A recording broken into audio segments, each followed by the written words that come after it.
Padra telephone exchange બહાર ગરમ કપડાં વેચનાર પરપ્રાંતિયોની દબાણ મીડિયા અહેવાલ બાદ હટાવાયું। યુવકને માર માર્યાનો આક્ષેપ। પાદરા શહેરના ટેલિફોન એક્સચેન્જ બહાર જાહેર માર્ગને અડીને પરપ્રાંતિયો લોકો દ્વારા ગરમ કપડાં વેચવા માટે તંબુઓ તાનવામાં આવ્યા હતા। આ દરમિયાન સોમજીપુરા ગામના એક યુવકે ત્યાંથી સ્વેટર ખરીદ્યું હતું, પરંતુ સ્વેટરમાં ખામી જણાતા યુવક સ્વેટર બદલવા માટે વેચનાર પાસે ગયો હતો। સ્વેટર બદલવાની વાતે વેચનાર ઉશ્કેરાઈ ગયો હતો અને સ્વેટર બદલવાની ના પાડતા બંને વચ્ચે રકઝક સર્જાઈ હતી। આરોપ છે કે આ રકઝક દરમિયાન યુવકને માર મારવામાં આવ્યો હતો। ઘટનાને લઈ વિસ્તારમાં તણાવનો માહોલ સર્જાયો હતો। સમગ્ર મામલો પાદરા પોલીસ મથકે પહોંચતા જ પાદરા પોલીસ તથા નગરપાલિકાની દબાણ શાખાની ટીમ તાત્કાલિક હરકતમાં આવી હતી। ટીમ સ્થળ પર પહોંચી પરપ્રાંતીય વેપારીઓ દ્વારા જાહેર માર્ગ પર કરાયેલા દબાણો દૂર કર્યા હતા। પાદરા પોલીસે યુવકને માર મારનાર શખ્સોની શોધખોળ હાથ ધરી છે અને સમગ્ર ઘટનાની વધુ તપાસ ચાલી રહી છે। આ પાદરા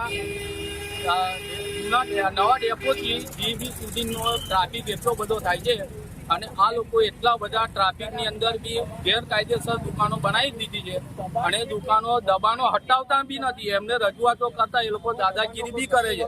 અમારી આજુબાજુની આ બધી સોસાયટીઓ આંબાવાડી, દરજી, અંબિકા, દ્વારકેશ બધી સોસાયટીઓ વાળા બી ઘણી વાર રજૂઆતો કરી છે બધાને। તમારી શું માંગણી છે?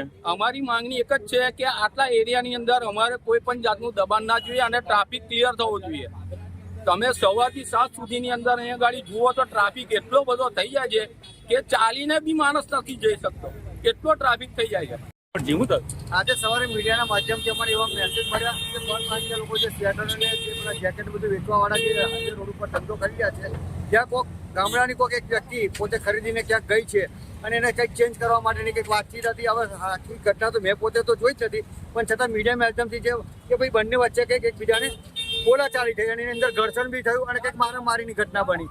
આ સીધી ફરિયાદ ગઈ છે પોલીસ સ્ટેશને પણ, અને મને જે મીડિયા માધ્યમથી જાણ થઈ તો મારા પ્રમુખશ્રી અને મારા ઉપપ્રમુખશ્રી પાદરા નગરપાલિકા પ્રમુખશ્રી પાદરા નગરપાલિકા તરફથી પણ મને આદેશ કર્યો કે તાત્કાલિક અસરથી આ પરપ્રાંતીય લોકો જે ધંધો કર્યા છે અને આવી જો મારઝૂડ કરતા હોય એવા તત્વોને આપણા ગામનું જે વાતાવરણ બગાડતા હોય તો તેઓને આપણે સાથી લેવાય નહીં અને તેઓને ચલાવી પણ ના લેવાય। એટલે તાત્કાલિક અસરથી તે લોકોને દૂર કરવા માટે મને આદેશ પણ જારી કર્યો છે પ્રમુખશ્રી પાદરા નગરપાલિકા, ચીફ ઓફિસરથી પાદરા નગરપાલિકા અને ઉપપ્રમુખશ્રી પાદરા નગરપાલિકા તરફ। આ કેટલી ગેરકાયદેસર દુકાનો? ઘણા સમયથી જાહેર માર્ગ પર આ પ્રકારના દબાણો છે તો નગરપાલિકાનો જાહેર માર્ગ પરના દબાણો ગણી શકો છો, તમે જોઈ પણ શકો છો કે પરપ્રાંતીય લોકો કે ગણવે તે ગામના લોકો પણ હોય, એ લોકો આવી રીતે પણ પોતે ધંધો કરતા હોય છે, પણ જ્યારે ધંધો કરતા હોય તો ધંધાની રીતે શું આદેશ આપવામાં આવે છે? કેટલા લોકોને આપવાના આવે છે?